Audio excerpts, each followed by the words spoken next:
Bonjour à tous et bienvenue dans cette nouvelle vidéo d'aquarelle. Ça faisait un petit temps que je n'en avais pas fait, mais ça m'avait trop manqué et je ressentais l'envie de voir les couleurs fuser et se déplacer dans l'eau.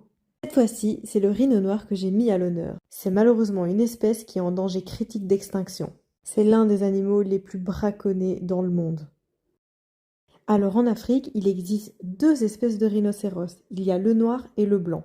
Et pourtant, ces deux rhinos ont la même couleur. En fait, les différences physiques se remarquent surtout au niveau de la bouche.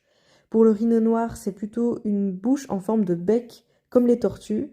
Et pour le blanc, c'est des lèvres très plates et assez larges. Bon, je vais pas non plus vous faire un exposé sur les rhinocéros, je vais plutôt commencer à parler de la peinture. Et comme d'habitude, je commence mes aquarelles par un petit croquis. Et comme la plupart de mes peintures, je dessine et je peins d'après des animaux que j'ai photographiés moi-même. J'ai commencé à peindre les couleurs les plus claires du ciel, et ça représente les parties du ciel qui ne sont plus affectées par la tempête. Et pour peindre l'effet tempête, j'ai bien mouillé mon papier, j'ai préparé un mix de couleurs de bleu d'un d'entraîne et de terre de ciel naturelle vraiment assez fort.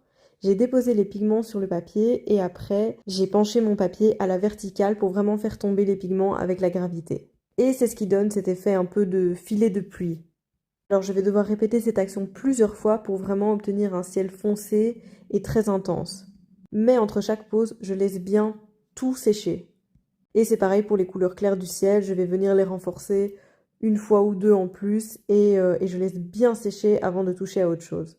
Pour l'entièreté de la peinture, j'ai utilisé 5 pigments qui sont le bleu d'un d'entraîne, le terre de ciel naturel, l'ocre jaune, du green gold et du rouge.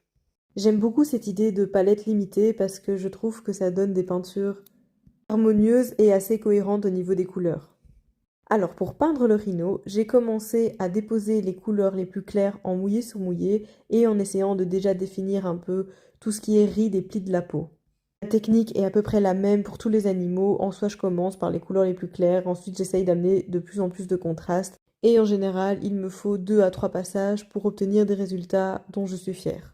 Et là, vous me voyez renforcer le ciel, ajouter vraiment un max de contraste. J'ai mis tout ce que j'avais pour essayer de donner une impression de puissance à cette peinture.